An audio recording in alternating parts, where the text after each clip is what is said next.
Hi, everybody, and thank you for joining us this afternoon. We're really excited for what I know will be a really fabulous discussion between some really spectacular artists in our community. My name is Lillia McEnaney, and I am an assistant curator at the Museum of Indian Arts and Culture.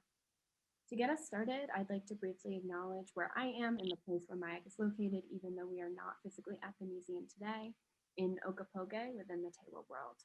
As a non-native person living in so-called Santa Fe, I am a guest in the ancestral homelands of the Tewa people, and I wish to acknowledge all of the native folks, Pueblo, Navajo, Apache, and so many others, past, present, and future, who walk on these lands and live within these places.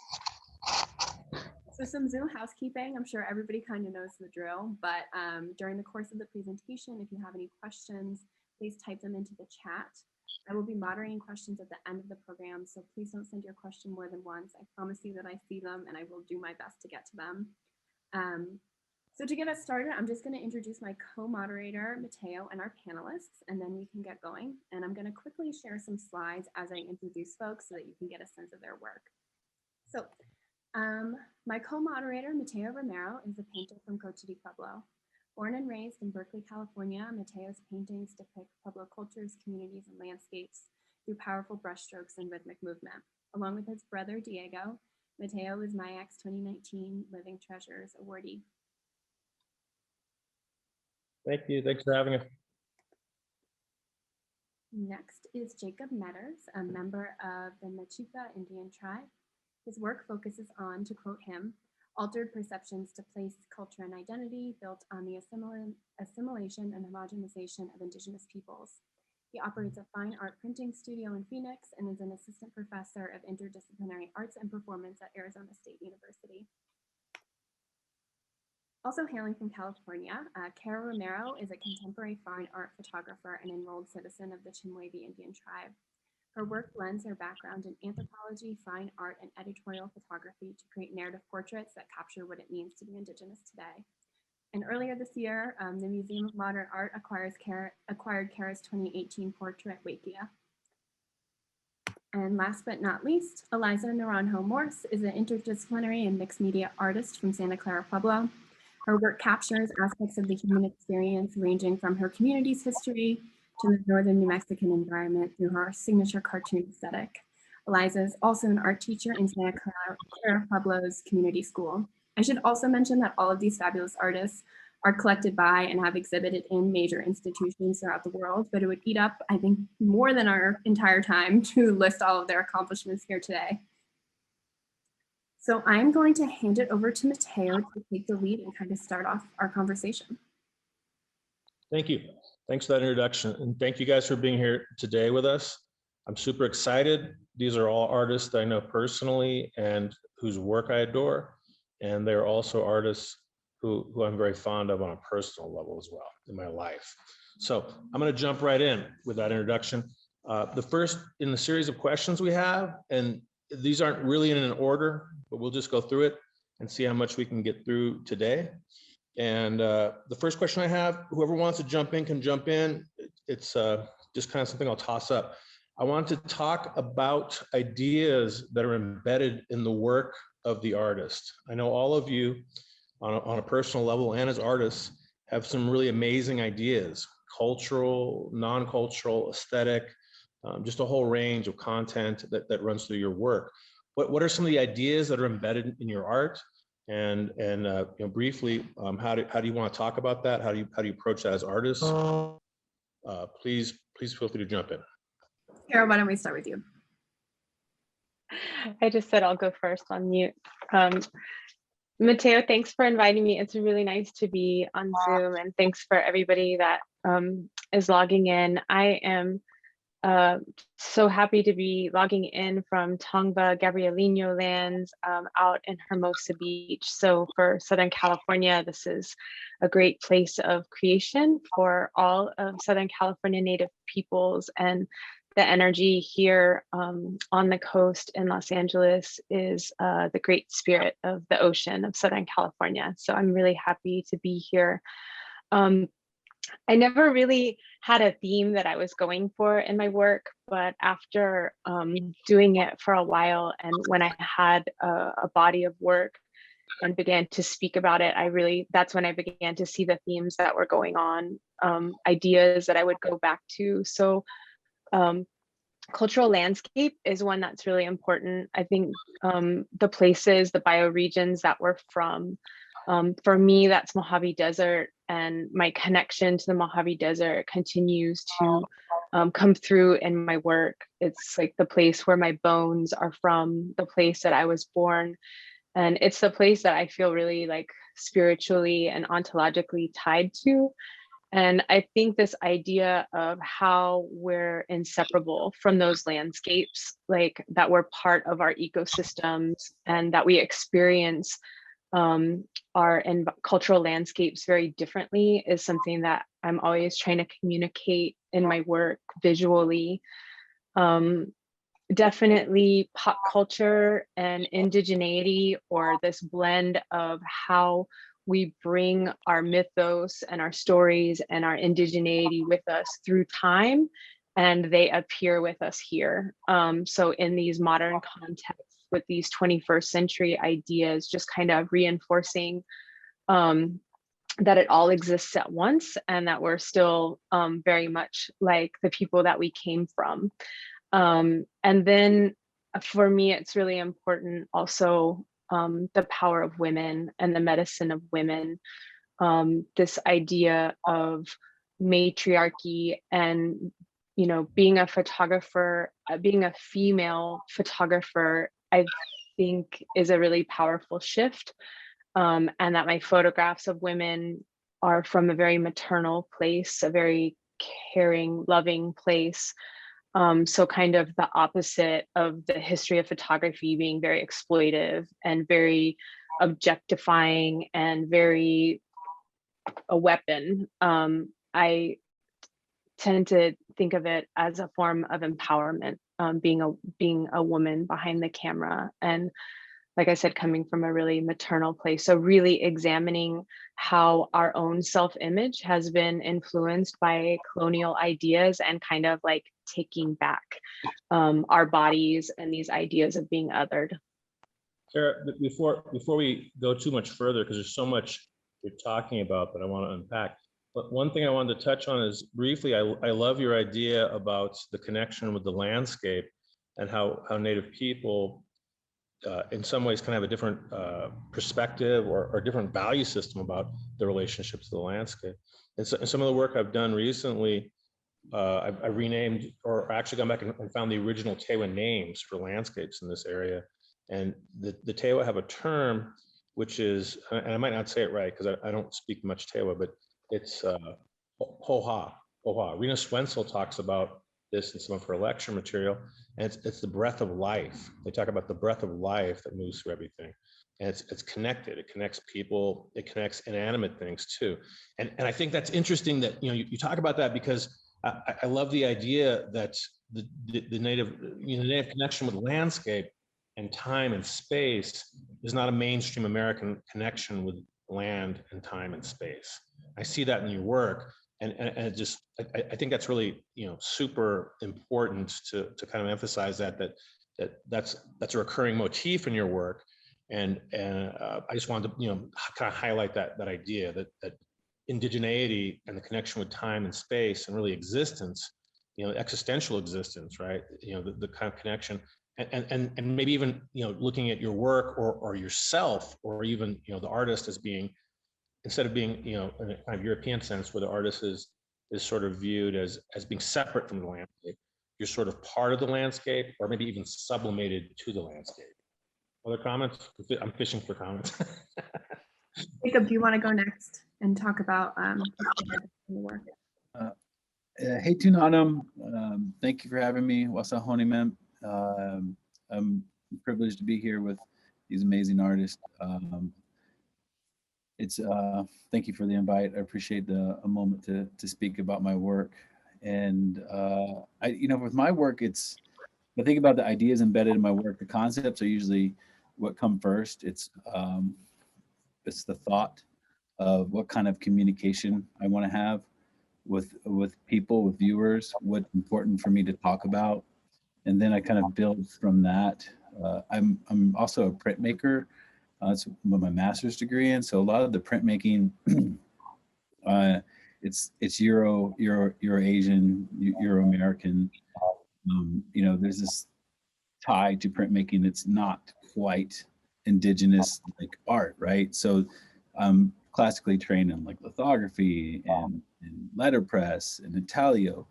So what I gathered from that from undergrad and into grad school was doing printmaking in both programs was that this documentation, this idea to document, and Native people as this more or less as a species in early times, not as a human beings, but as a species being documented, and how this over time, the context of how we, as a society in America or Europe or what have you, how that idea of who we are as a people has been framed for a very long time. And the printmaking was a vehicle for that. It was before the internet, before the radio, before the TV. And we still see this imagery, we still see that residence and that residue from that. And so it was important for me to look at the medium as printmaking to have this conversation. So in a lot of ways, I try to redocument, but address these unsaid things or these misdirections that are from this European society, this colonial society. So that's a big part of my work, is then to start going into the history and how being critical about how the history is being told for so long, because it's not until more recent times that we have Native scholars and natives writing books and rewriting things. It's been a long time where this hasn't been the norm. And so there's a challenge to how we perceive these things in my work. And I often like to use visual language of the other. And the other I'm speaking of, like the colonial Euro-American society. If I use visual imagery that's from their data that they've collected and they've stored in their brain, that they recognize, that they can relate to, if I can use that as a tool to twist the narrative a little bit, so they're not off on this kind of like floating island where there's nothing for them to relate to, so you can't keep a conversation with them. It's like speaking two different languages at each other, literally, but it's visual language, right? So I have to have some of my visual language that's connected to their visual language, and then take that as enough of information to then twist it and turn it and give them a different perspective, and to switch their perspective, to give them a perspective that's different, but somewhat familiar, allows me to kind of guide them into a conversation about things that I find are really important. And so different bodies of work will kind of emulate those important things, whether it's wood blocks, divided line series, whether it's the bird catching baskets that I'm doing out at Cat 5 Ether Cable, whether it's built on the sacred, which I'm taking found objects that have been discarded by Christianity and then indigenizing them, and talking about sacred places and sacred ways of being as indigenous people. That's kind of how I navigate that work and embed these ideas in my work. I love it. Years ago I did a lecture, and I'm an easel painter, and I think it was at LACMA, but I called the lecture "Speaking in the Language of the Enemy," and people were kind of interested in why I called it that. I didn't really even explain it. I don't think I was able to at the time. But some of what you're touching on about using these kind of structures or even like art process, like printmaking, for instance, easel painting and printmaking and photography, they're not really indigenous, historical forms of communication. They're very contemporary forms. They're very Eurocentric forms in some respects. But I love the idea that you're talking about using it in a kind of subversion. There's a subversion implied, right? That you take this methodology that's understood by a mainstream audience, and you kind of tip it on its side. It's subversive.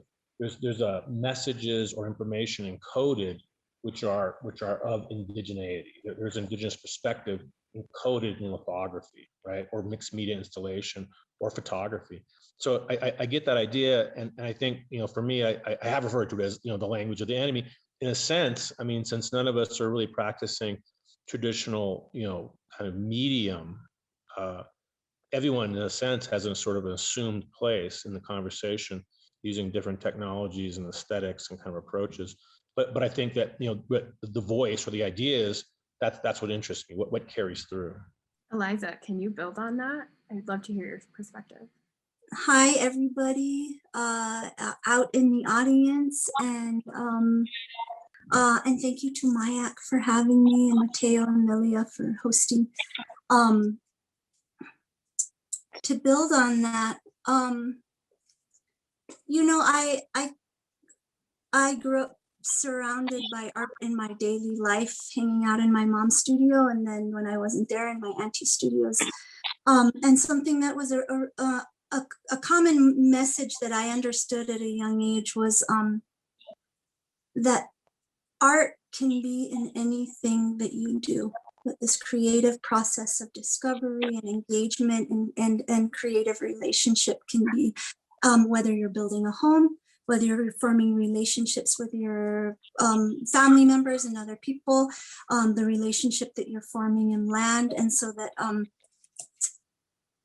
I went to school and the definition was different, but when I returned home and then pulled the information back together, I think that I became like sturdier, more confident in understanding that art was about forming these relationships to yourself, to the world around you, and that whether there was a product or an articulation, that there could be a creative relationship happening all the time, and I like that. I enjoy that. I really with confidence define all of the work that I do as art. Whether I'm teaching or whether we're getting our field ready, or I'm getting the chance to take that time to do some drawing, some other collaborative art form with other people. I saw your mural up at, is it the Wheelwright? The Wheelwright, yeah? Yeah. Great. Really dug it. It's a fantastic. Thank you. I'm really excited about it. I don't know if now is the time to say something about it, but I guess another way that I define my work is that it's always evolving, right? And as I learn more about myself, which is always happening, that ability to hone in on things that suit me I become more able to do that. And the Wheelwright mural, which is still happening, which is evolving itself because more people will come to work on it, was this really like wonderful I felt like I was making closer to how I needed to be making, because it wasn't just about my own work anymore. And in my subject matter, like the idea of pilgrimage has always been intriguing to me, because I look out beyond myself and I realize that we're all on this journey, this trying to figure ourselves out as people, and that we're all doing this together. And so to take that mural, which was an expression of a pilgrimage, and then halfway through realize, oh, if I got other people to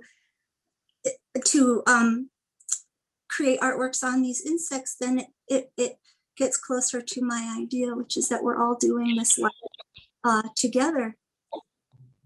So thank you for liking that. I feel good about it.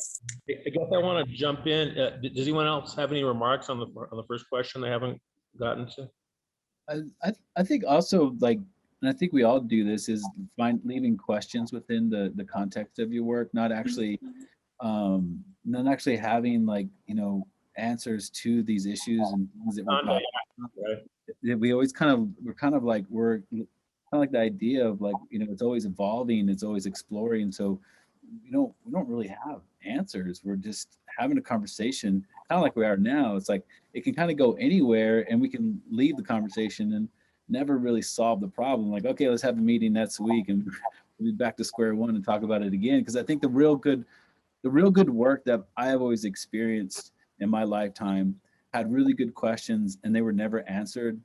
They were never like, and you kind of always go, as you grow as a human being, you go back and you look at that work, and you've learned a little bit about yourself, and you end up learning a little bit more about the world, and then you learn a little bit more about that piece again that you didn't see before. And then but then it still doesn't answer anything for you, and you have to, you go live a little more and come back and visit again. And I think work like that is like, the work that I don't know if I've ever made it, but I aspire to like make work like that. One of the ideas you're touching on for me is what the longevity of a piece of art is, right? So if a work is didactic, it has like some kind of statement which it's pushing on someone. I usually find that I don't spend a lot of time with that kind of work, right? It just evaporates. I look at something didactic, and maybe it's like a political statement that's very heavy-handed or some treatment of material, and it just evaporates. I look at it for maybe like 30 seconds or like a minute, and I can't find more in that. But the idea you have of an evolving piece where questions or ideas are carried in the work, but there's not an answer, or the audience forms the answer through interacting with the piece, through sort of pontification. Those things are actually pretty amazing. That can actually, you can, it's like reading a book, right? It's like reading a classic, and you keep coming back to it, and it just grows on you. The idea that some art isn't experienced in 30 seconds or a minute or 3 minutes. And I think that you're raising that question, which I love, that some work is of a kind of quality that it becomes kind of timeless, and you kind of live with it over time, a lifetime maybe, if it's great, if it really reaches you. I'm going to pop into the next question. This is kind of our thesis question for today, because we've structured this panel with the concept of the Corn Mother, right? So it's, the title is Corn Mother Spoke. One of the main ideas I wanted to talk about is gender in work, and gender in Native art, and current movements in the art world. We're in a time now where we're seeing all these massive social movements. We're seeing all this radical stuff happening. Things that we've talked about, for the last 20 or 30 years, which have, largely seemed unapproachable. Ideas of changing systems of capitalism, ideas of changing police culture, ideas of challenging, sort of patriarchal structure and education, and in the art world itself, ideas about curation. We're sort of re-evaluating as a society rapidly, and asking questions about what it means. What does it mean to be a curator? What does it mean to take that position of curation? What does it mean to be an artist? What does it mean to be a female Native artist at this point in time? So in this kind of setting of all this radical change that's happening during the pandemic, during the Black Lives Matter movement, Red Lives Matter. We have to be in solidarity with Black Lives Matter, but also we have to understand that prior to 2 years ago, the #1 demographic for police shootings were Native American men. That's not being talked about at this point in time. But in this background, I wanted to ask the question, principally, what is the role of Native female art? What is the role of gender? What is the role of Native female artists? What is the role of gender in a broader context right now? Like what are the shifts that are implied by the pandemic? What are the shifts that are implied by changes in curation, changes in museum approach towards Native community, changes in perspective? There's so much to talk about that. I just want to toss it up there and see. Cara, maybe you might want to respond initially and just give us some ideas off the top of your head. What does Corn Mother have to say? What is the Native perspective at this point in time of radical change? I'll do my best. That's a big question. No, it's okay. It's okay. You're supposed to be like a lot. That's okay. Just to kind of talk about what we were talking about also, I think one of the most profound things about art that, maybe when you get into it, you're really wanting to communicate, right? You have this like sense of urgency about how am I going to communicate this thing that's intangible, this thing that I don't have words for. And so like art really comes from your whole spirit. And if you can make a piece that, like what Jacob was talking about, can disarm people and they're having like a critical dialogue that they would have otherwise never had, like that to me has been one of the most profound experiences on this journey of like, yes, that's what I was hoping that they would see, or I was hoping that they would think about those windmills going into Indigenous land, and that it's not just a windmill out there, that they're having these dialogues around race and class and infrastructure. as a woman artist, things have changed a lot in the last 20 years. I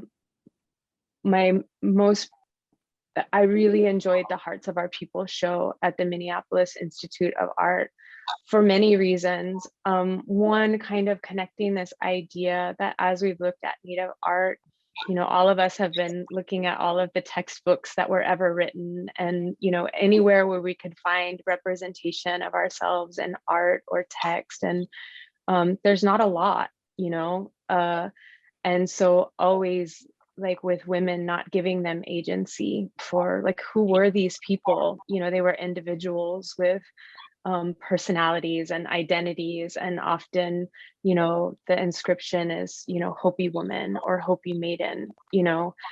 So kind of othering them as not, like, kind of non-human. The show at Hearts of Our People, seeing all of the women, like, you know, 16 or 17 galleries of women artists, was, I think I was, like, emotionally kind of broken by the time I had to go back through it several times because it was so emotional. Like, it was so much, like, feminine power and emotion, and, like, all of these things that we have as women, you know, medicine, life-giving. There was, like, maternity in the show. There was, like, a completely different aesthetic, I think, of that show. And so I could go back and visit it several more times, but people are carving out space for women. And I just think it's important to, like, pay attention to the aesthetics that we've been fed, you know, from, you know, white Anglo perspective, are really not what we uphold, you know, that we're really interested in, you know, as Native people, as Native women.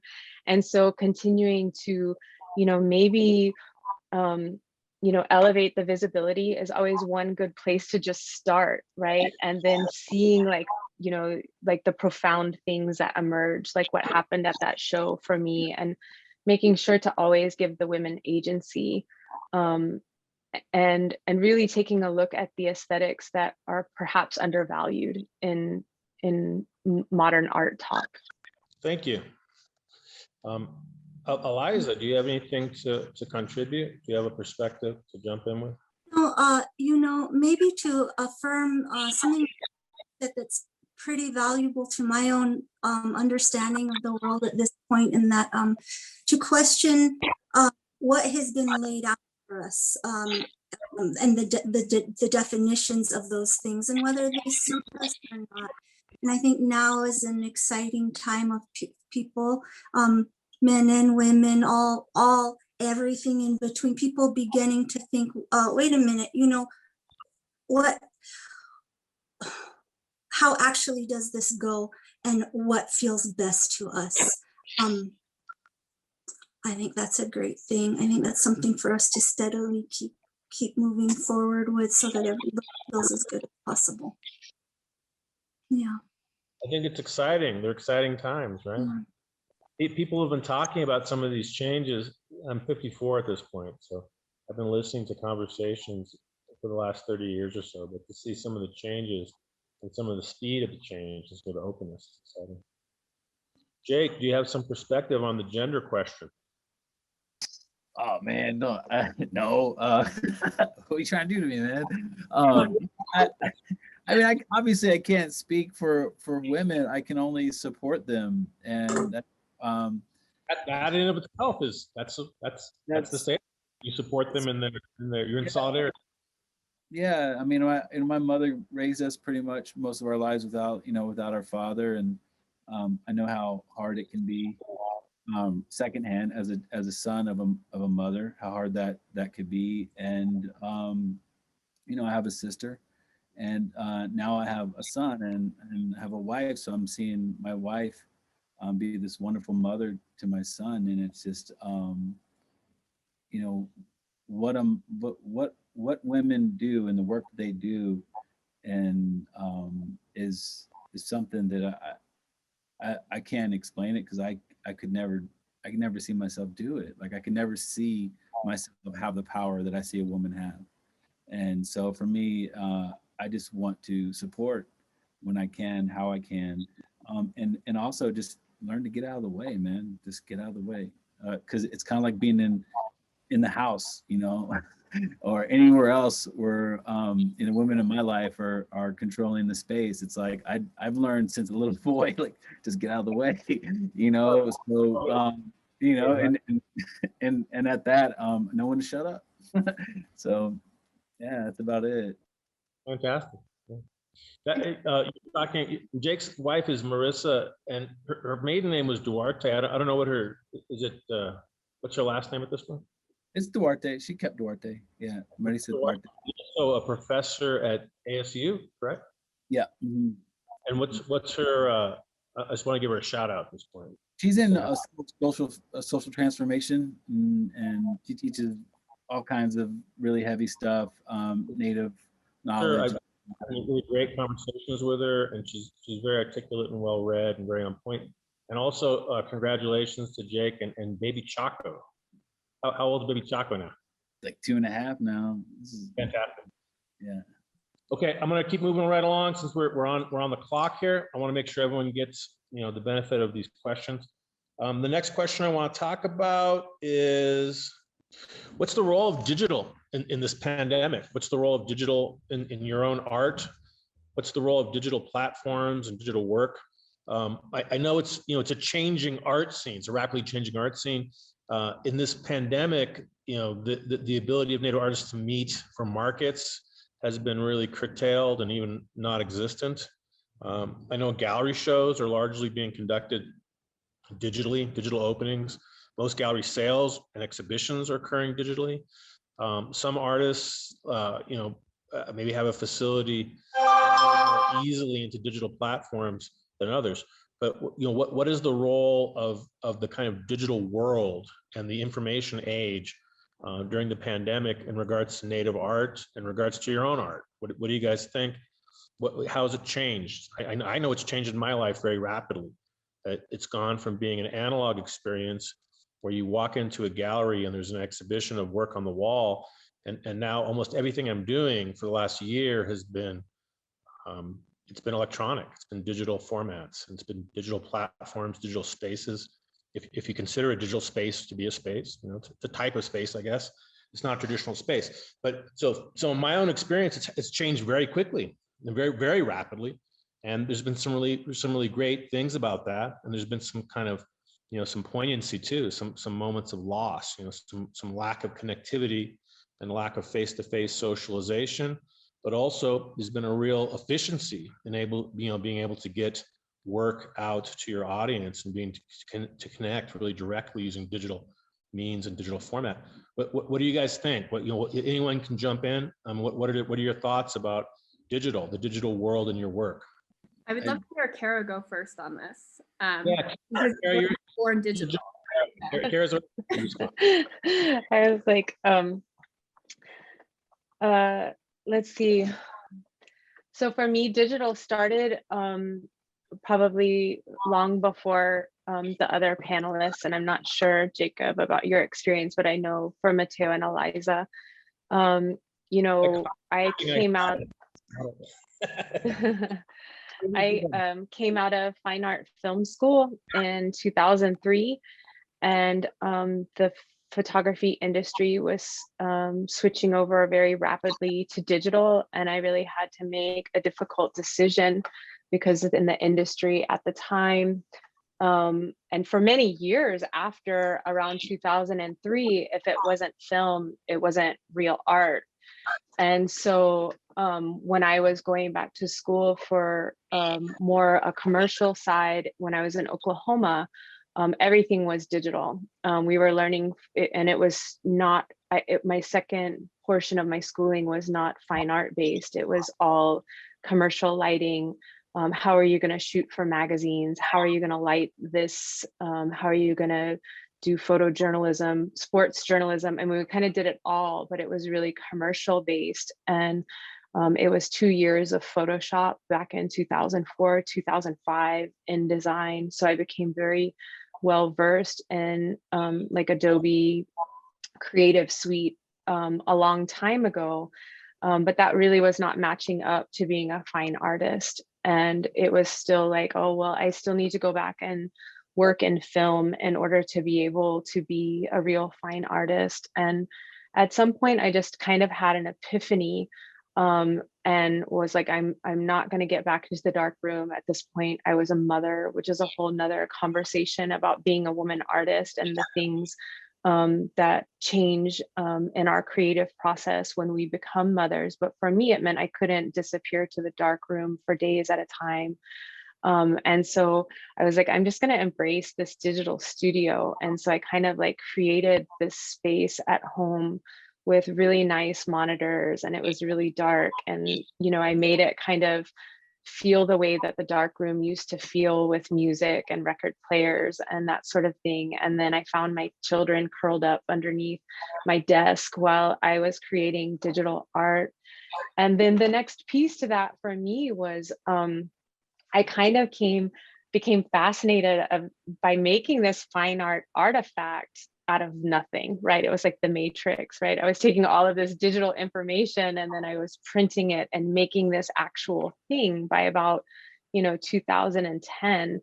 And they were limited fine art pieces. And there were lots of questions at that point around the archivalness of this digital art. And this, people were throwing around nasty words like G-clay and pigment, dyes and things like that. And, I was participating in SWIA and HERD, and there were no categories, like digital photography was like, what is that, for Native people? And my policy was just always like honesty, like if there wasn't a category. So like I first, like with the underwater series in 2015, some of the other photographers like really wanted to know like what ribbon did that win and how did you do that? And I was like, well, I entered it into computer generated graphics because that was the only category that's why I had for digital photography that used photo illustration back then. But for me, that piece was really like, people really loved that piece, the underwater series. And I was like, this was made digital. Like this is all digital art, and it is a photograph also. And so I think like right around that time, zeitgeist of society began to kind of transition and take digital art more seriously.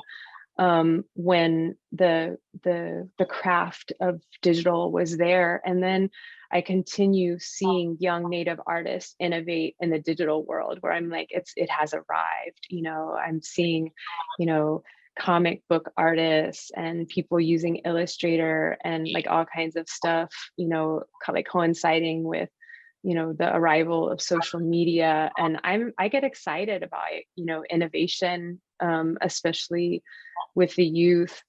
And then I think just to kind of wrap up and not to talk too much more about it, I had taken a leap and created a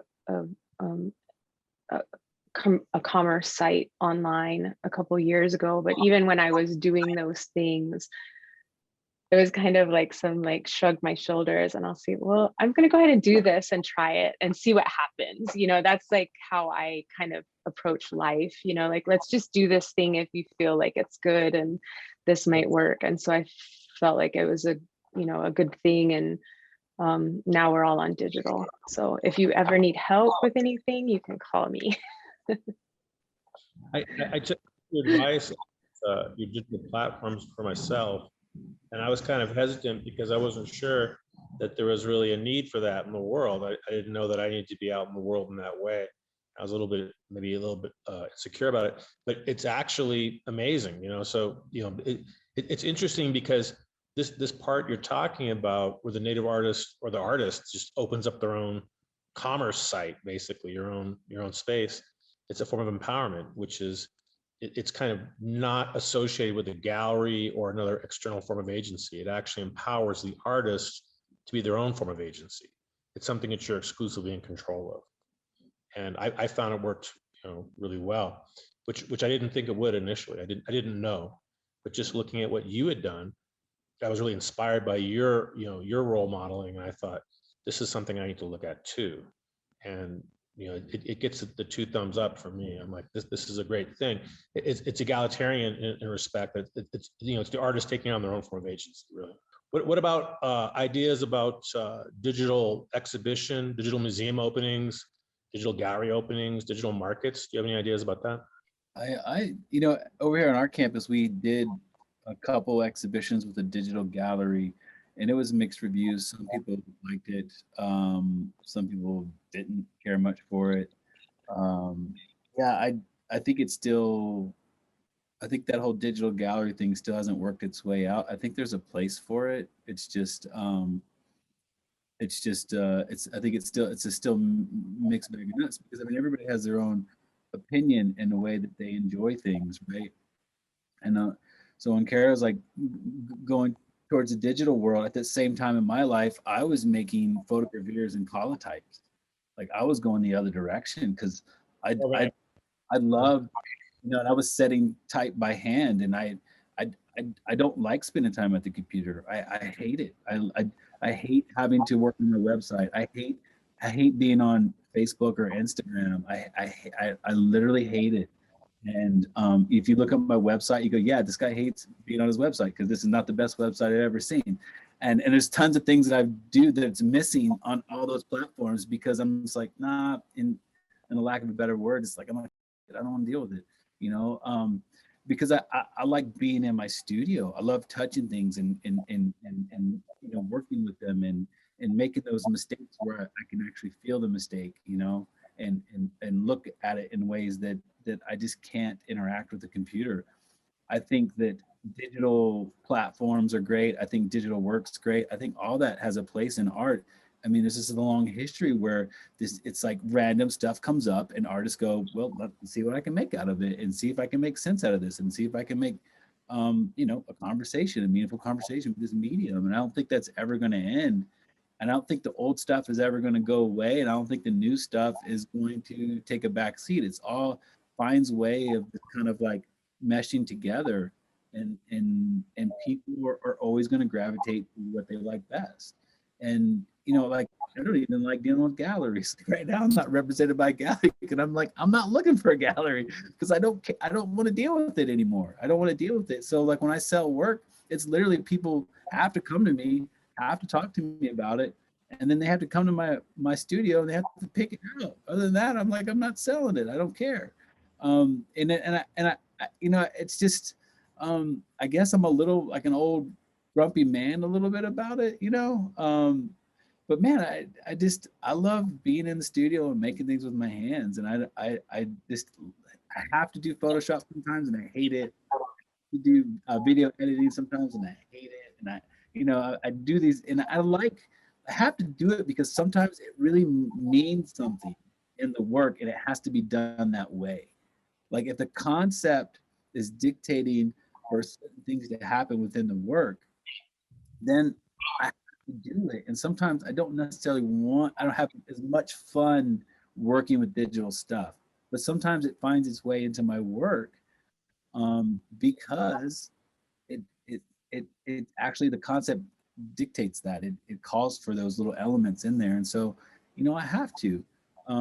But in general, I don't tend to gravitate towards that work. I love, you know, making things by hand, and but I appreciate that kind of work. You know, I see digital work all the time, and I'm like, wow, that's awesome. Or even if it's a meme, I'm like, that's a great meme. That's freaking awesome. I love it. But I'm gonna share that thing, you know. And to me, that's still it's all in some way. It's all some kind of art, right? It's just how do you contextualize that art, or how much importance do you put on that art? But in some way, it's all art, right? Yeah, but digital stuff. To the choir, It's good. Analog too. Yeah, it's good. I would actually just like get like a piece of charcoal and just draw on paper. I mean, or just get like a tube of paint and just get a brush and just do that. Like that's all. Yeah, that's all I want to do. That's all I do. And my kids handle all the technical stuff. You know, like they run websites and upload images, and they complain about it because yeah, I've got a camera. Technological bigots. My children are technological bigots towards me, because they actually are much smarter than me. They know that, and they actually mock me and call me a cave person because I'm not adept at all this stuff. But they actually like pound at me, scowl at me, and like I ask them to do something, like they go puh, and they kind of like spit, they kind of like spit like imaginary, and they kind of mock me, and I'm like, hey, load that up.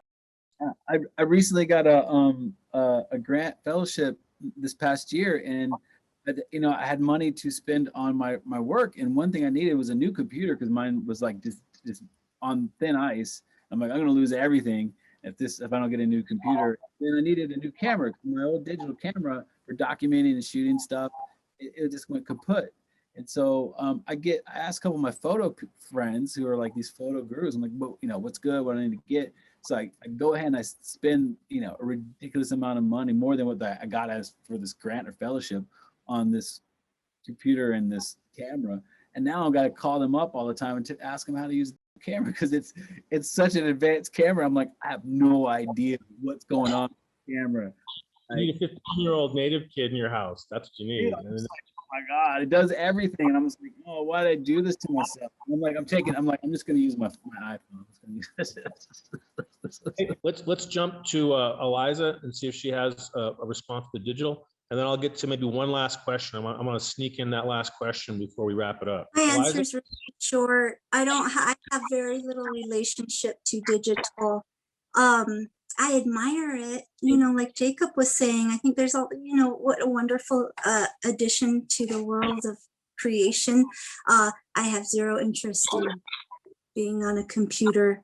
I feel grateful when we can, even things like this to communicate, but even that, I get maxed out really quickly.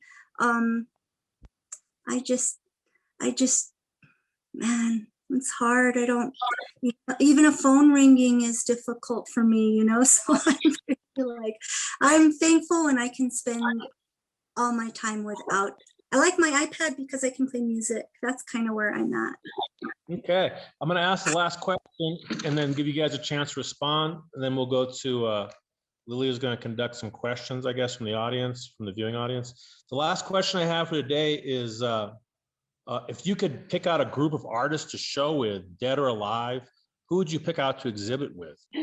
That's such a tough question. But I did do like someone would ask me. I know.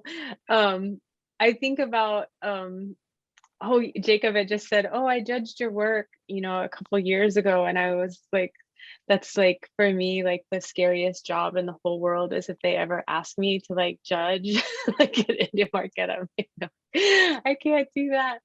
I guess one of the things that came up for me and that like would be really important to me that I feel probably, especially being in California, is if I were curating a show in Native art, I think I would want to do like a whole show of like descendants of non-federally recognized people. I think that would be like something interesting, right? Because we have these like CDIBs and we're all like here, but there's like this whole like movement of like street art in California, and a lot, especially in California along the coast, of non-federally recognized tribes, but people still practicing and speaking and gathering. And I just feel like it's something that hasn't been brought up in these Native art circles. And so like I really honor that as a Southern California person, like continuing trying to find ways for our brothers and sisters that were never federally recognized to have a place in our art world. If we're gonna like take over that narrative, and if we're talking about decolonizing the art narrative, that would probably be the first show that I would curate, is like, like let's like cut up our CDIBs and have a show, or something like that. And then I found like my back of the napkin list was like all women. So I have a tendency of people like, and like a lot of people are like, oh, I better make sure I have women on that panel. People be like, Cara, you didn't pick any men. And I'm like, oh yeah, I forgot. So I tend to like kind of skew the other way. But I really like, and I kind of kept in California also. I really love Judith Lowry's paintings. I love Eliza's work. I love, there's an artist named L. Frank Manriquez that I love, Wei Shoyo out here. And there's an artist that I've really been watching her work, Tayana Arvizo. She's a kind of an Instagram photographer artist. I really like her work. And then like the first ones that kind of came up for me in the past, I just always go back and fascinate on T.C. Cannon's work. And anytime Helen Hardin's work comes up, I'm always just like, I just stop and I like stare. And so that's my quick list, but I probably left a lot of people out, and that's why I would never want to judge or curate. Thank you. That's a great list. TC Cannon comment too. We're going to jump over to the next person. We're on the clock. So what's the next response to who would you want to show with? What's the group, living or dead, that you want to show with? Or as Cara points out, who would you curate if you wanted to? No, I mean, not really. I don't know. I saw that question earlier. You sent out the questions, and I was like, oh, I got to come up with an answer for that, and then I haven't. That's your answer. That's legitimate. Yeah. Yeah, I just haven't. I just haven't. I think it's just one of those things where I kind of open to like anything and anybody in any kind of direction with work. Like, I just kind of, for me, it's just kind of whatever comes up and whoever's around. And there's a lot of work that I love, but I don't know like if my work meshes with those people. It's supposed to be a free question, Jake. It's supposed to be kind of like off the cuff, like T.C. Cannon, Fritz Scholder, Alan Hauser. It's supposed to be like that kind of a thing, right? I don't think I can hang with those guys. I'm not saying I can hang with them at the opening. You know what I mean? But probably, right? They probably snub you, right? Yeah, they would. I like Enrique Shigoya's work a lot. I really like his work. And I would love to like show with that guy. I do want to give a shout out to Zig Jackson. Man, what about a Goya just Deprecios, like a Goya black painting, or Goya like the war etchings of Goya? Yeah. Yeah, I think so. Yeah, I think so. Yeah, well, I just shout out to Zig Jackson. I would put him on the list, but you know what? When I was an undergrad, he was teaching photography at SCAD, and he said, I was graduating. He's like, Jake, let's do a show together. And I was like, all right, Zig. So we did a 2-man show together when I was an undergrad, and he just got a Guggenheim, and I'm so proud of him. It's amazing, and it's photography. So there you go. But yeah, but that was a big honor to show with him when I was an undergrad, because I think I was just kind of getting my work out there and trying to get some traction, and he wanted to show with me, and I thought that was just awesome, and he kind of put me under his wing and accomplished some of that thing. Good. Yeah. Let me jump. Eliza, I'm gonna try and fit Eliza in before we run out of time. Do you have a response, Eliza? Sure. I'm such a fan of art. I know how much effort and love it takes to put something out in the world. And so I'm just a fan of everyone. I would love to see an exhibit of very, very young people, young Native people, members, non-members, tribally recognized, like Cara said, non-tribally recognized, like from like 5 years old up, so that there's that feeling we all know, right? As showing artists, right? Someone takes good care of this thing you put lots of love into, and they said it right, and then you stand back and you think, wow, my effort is being affirmed. Like the idea of doing that for a lot of little people and letting them know, hey, this is, keep going with this is something that would give me great joy. And then, like Jacob said, it's a hard question to answer, but I will say that I thought this for a little while, and maybe just saying it will put it out into the universe. I'm a big fan of Meryl McMaster's work. It's enchanting, and I've never met her, and I've never even seen her work in real life, but I think that our work would look really great together. So, yeah. Yeah. I really like the youth exhibition idea. I like that. The Herd does one where there's a bunch of grade schools, and I always go to it and buy a couple things because it's just cool to see all that work. And the Herd the guild puts it together, and the students get the funds from the pieces they sell. I mean, every year they do it. I try to go over there and buy a few pieces. And I remember being that kid in high school, and our art teacher would put together an exhibition, and we had one in high school. We had one at some gallery in town, and one of my little prints got put up, and that like literally like I made it. Like when I made it. Like that was the moment where I was like, all right, I'm all in. I'm gonna be an artist, and and I was like, what, 14? I was like, I'm all in, man. I'm a lifer, So yeah, it's a great way to get those young ones going. Fantastic. Lillia, are we at the point in the conversation where we're going to take questions from the audience? Is that what's happening now? I think so. And one of the questions that we have is something that we wanted to talk about anyways. So that's fantastic. Amanda is asking how everybody's work has changed during the pandemic, if at all, or just talking about the way that the past year has kind of impacted your practice. And I would like to start with Eliza, because I don't think we started with Eliza yet.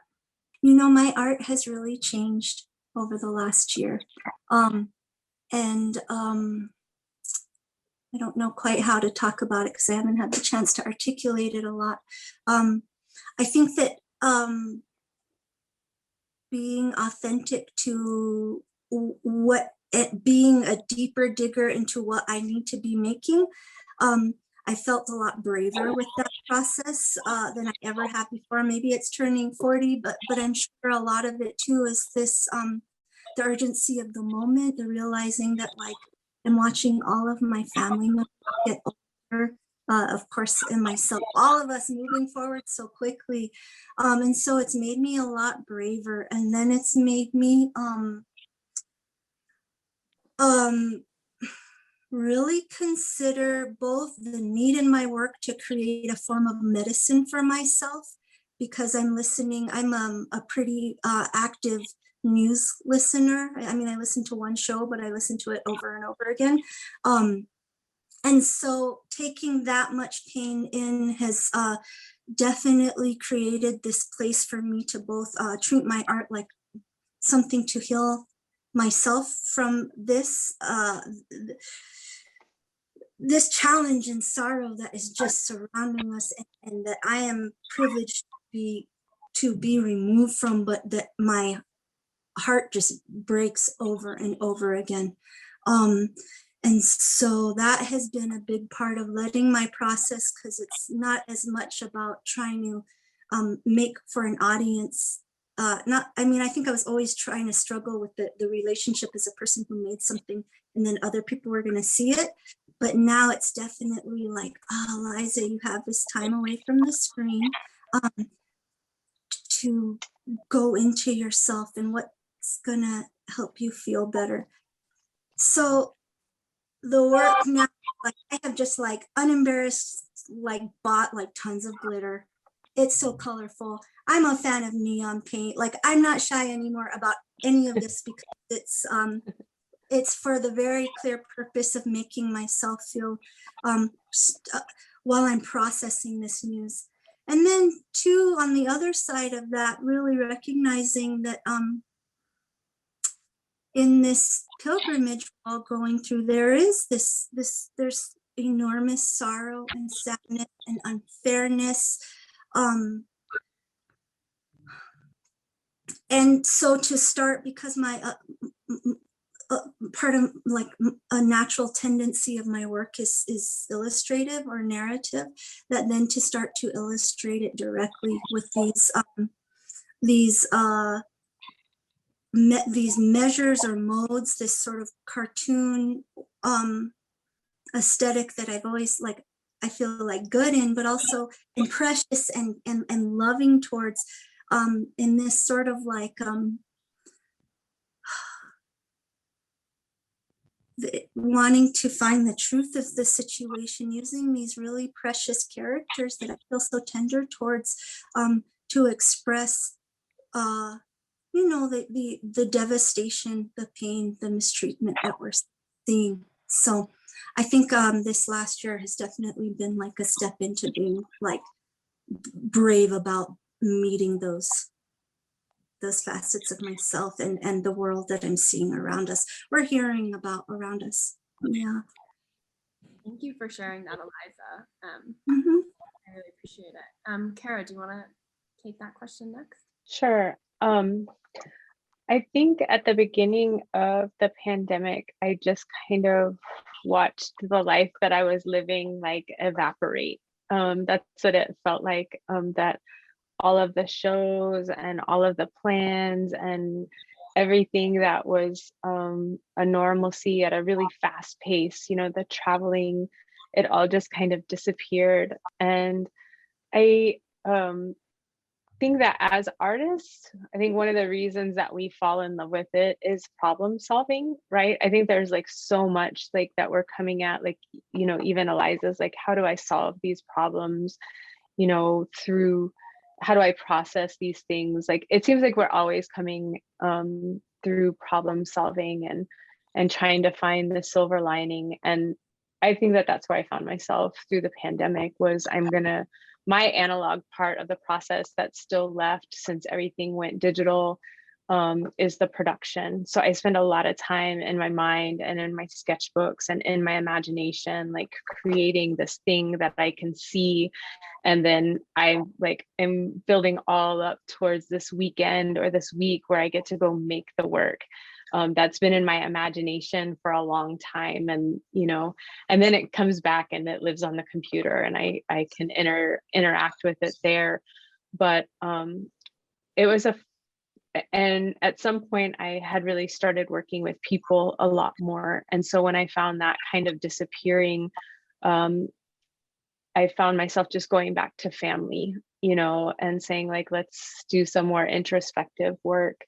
The piece that you showed at the very beginning, Lillia, was, a very quiet, private moment, socially distanced. The one that's behind me as my screensaver was done with family, like from far away on our reservation. So there was still like, how can I do these things that are still beautiful in these quiet moments with family?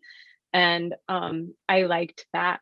And then I'll just end here, and Mateo knows this. I had to make work in Southern California, and I didn't understand how I was going to do that. My normal process would be traveling and, people. And so I've just kind of dialed back to where I started. And it's like just me and my lights and my camera, right? Because this keeps us safe. And I brought my whole little pod with me to California.